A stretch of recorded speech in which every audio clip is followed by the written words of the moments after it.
Oi gente, tudo bem? Eu sou a Ana Lu e eu li Todo Dia a Mesma Noite, a história não contada da Boate Kiss, da Daniela Arbex. A Daniela Arbex é uma jornalista e escritora brasileira que ficou conhecida, pelo menos pra mim, pelos seus livros reportagem. O mais famoso deles é O Holocausto Brasileiro, um livro onde ela retrata a situação do hospício de Barbacena, que felizmente já foi desativado, mas que parece que envolveu inúmeras barbaridades. Eu ainda não li esse livro, tenho bastante vontade, mas a primeira obra que eu li dela foi essa mesmo, e eu gostei bastante, na medida, é claro, em que se pode gostar de uma obra como essa, que retrata uma situação tão trágica e tão triste, mas é um livro muito coeso, muito bem escrito e que traz realmente muitas informações. E hoje, então, a gente vai conversar um pouco sobre ele. Bom, a princípio eu posso dizer que eu tenho uma ligação, é claro que muito leve, com essa história, porque ela aconteceu no início do meu último ano de faculdade. E eu e o meu grupo, no nosso TCC, a gente fez um livro-reportagem e esse tema chegou a ser cogitado, porque tinha acabado de acontecer, mas a gente preferiu não mexer nisso, deixar esfriar um pouco, e a Daniela acabou fazendo isso alguns anos depois, e claro, né, vou ser humilde aqui de uma maneira muito melhor, porque nós éramos só estudantes e com certeza não seria um livro tão bom.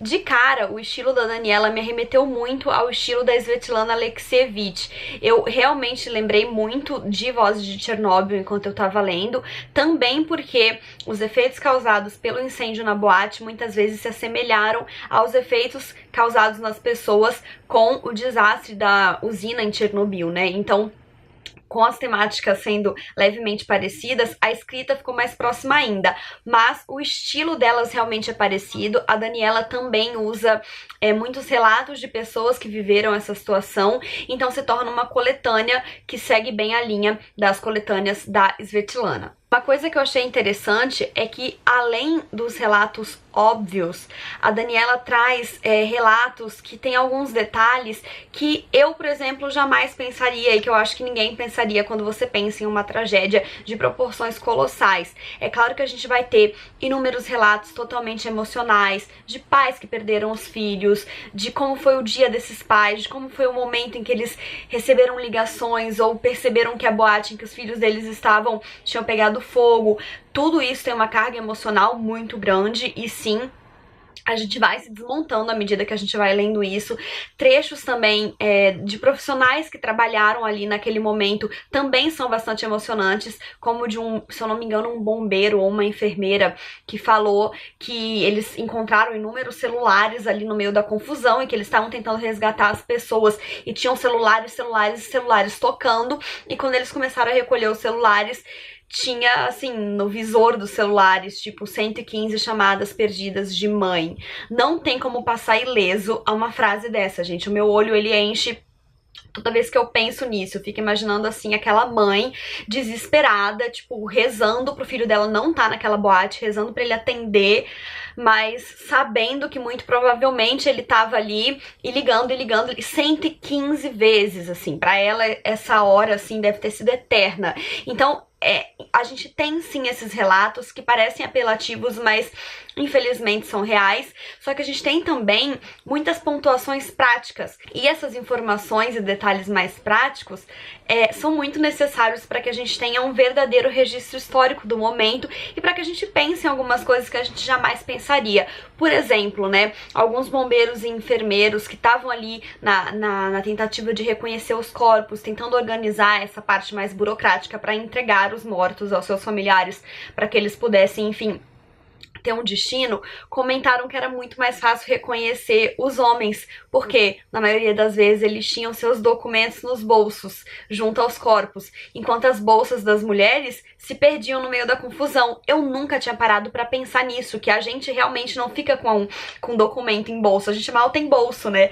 E numa situação dessa, pra você ser reconhecido, dá muito mais trabalho se o documento não tá com você, né? E é uma questão prática que parece boba e que eu jamais pensaria, que eu achei muito interessante ter sido colocada no livro. Tem ainda umas questões práticas relacionadas ao caos que não passam pela nossa cabeça a princípio quando a gente tá como espectador da tragédia, né? A gente imagina aquelas pessoas sofrendo e só.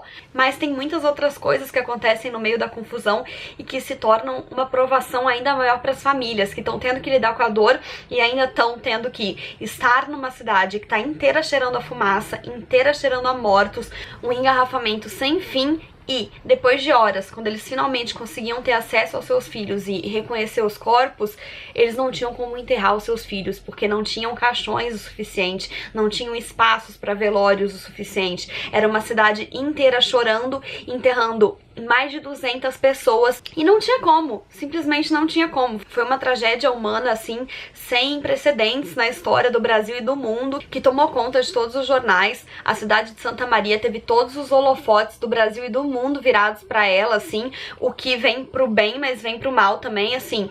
A tragédia, e a própria Daniela coloca isso, ela sempre tem essa função social, né, de mostrar o melhor e o pior das pessoas. Então, com toda essa atenção ali pra cidade e pra tragédia, teve sim muita ajuda humanitária, muita gente, muitos órgãos se colocaram à disposição, mas teve também muita fofoca, muita especulação, teve ações boas e ações ruins. Por exemplo, taxistas da cidade estavam fazendo corridas sem cobrar, e militares acordavam e percebiam o que estava acontecendo, recebiam as notícias e iam correndo ajudar sem pensar nos protocolos, sem vestir uniforme. E depois eles sofreram advertências da base por terem ido se apresentar sem uniforme. E tem outras coisas bem bizarras assim sobre o ser humano, como por exemplo as funerárias, que aumentaram exorbitantemente os seus preços por causa da alta demanda. Teve também as igrejas que puseram a culpa nesses jovens. E aí falaram que eles morreram porque eles estavam na balada, que se eles estivessem rezando isso não teria acontecido. A gente tem um relato de uma mãe que ela e o pai, eles eram muito religiosos, muito evangélicos, se eu não me engano. E aí eles foram, né, pra um culto pra tentar acalmar o coração. Você tá buscando paz de qualquer forma depois de uma situação dessa, né?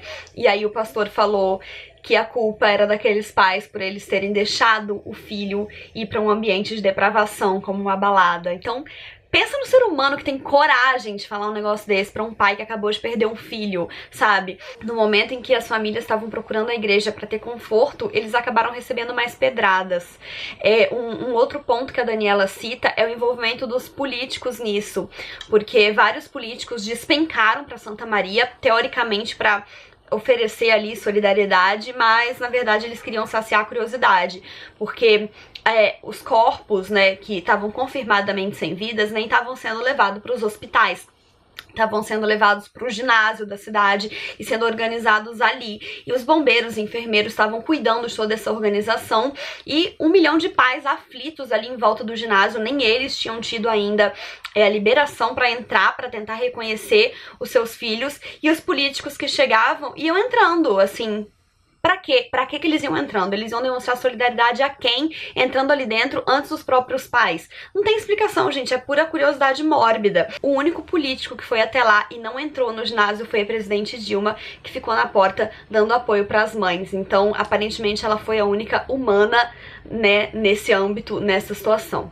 Além de todos esses relatos emocionais e detalhes práticos, a gente tem também, é claro, um levante da construção da tragédia. Então, né, qual foi a sucessão de erros que culminou nisso? E, gente, é desesperador. Você tem vontade, assim, de pegar uma por uma das pessoas envolvidas e balançar a cabeça delas, assim, de tanta raiva que dá, porque foi uma cagada atrás da outra, assim. Eram todos erros esdrúxulos por preguiça, por falta de dinheiro, né, de querer fazer as coisas e gastar o menos possível. Então, assim, para começar, estruturalmente, né, a boate funcionava sem alvará. Isso, é claro, tá errado por parte do dono da boate, que ligou o foda-se e saiu funcionando, mas também tá super errado da parte das pessoas que deviam fiscalizar isso, não estavam fiscalizando, tava sem fiscalização há um tempão e a boate tava lá funcionando. Ela não tinha saída de emergência, o isolamento acústico que foi necessário para que ela pudesse continuar fazendo barulho foi feito com colchão, com espuma de colchão barato, assim, que era altamente inflamável e que quando entrou em combustão emitiu o mesmo gás que era emitido nas câmaras de gás da época da Segunda Guerra. Então, assim, a Daniela Arbex tem um livro chamado Holocausto Brasileiro, e aí ele escreveu esse outro que poderia ter o mesmo nome, não fosse a existência do primeiro, porque são duas situações realmente, tanto a do hospício, que se assemelharia a um campo de concentração, onde as pessoas jogavam gente que elas não queriam por perto, e dessa vez a gente tem aí a própria recriação da câmara de gás dentro de uma boate, né? Outra cagada eram os seguranças que estavam na porta da boate, na única porta que existia, não estavam deixando os jovens saírem, porque eles não tinham percebido o incêndio. Enquanto os jovens tentavam sair assim em manada, eles seguravam as pessoas falando que eles tinham que pagar a comanda. Então assim, é aquela, você coloca em fila, vai vendo, tipo, cada pontinho e pensa que tudo isso matou mais de 200 pessoas e pensa que porque tudo isso foi feito nas coxas da pior forma possível, as pessoas que não têm nada a ver com isso é que estão pagando esse preço incalculável. Todas as pessoas que morreram e todas as famílias que foram destruídas pela tragédia. Enfim, gente, é um livro muito bom, muito bem escrito, mas tem aquela questão de que você tem que ter, sim, estômago e culhão pra ler, porque ela realmente abala. Assim, ela é realmente muito forte. E enquanto eu lia todos os relatos, eu só ficava pensando mesmo nos pais que estavam ali contando aquelas histórias, porque desde 2013 eles estão de fato vivendo todo dia a mesma noite, porque uma coisa dessas, assim, a gente não supera não. Eu imagino, né? Claro. E é isso, eu espero que vocês tenham gostado desse vídeo, não esqueçam de se inscrever no canal se ainda não forem inscritos, deixarem um joinha se curtiram, porque isso ajuda muito o canal a crescer. Um beijo e até a próxima. Tchau!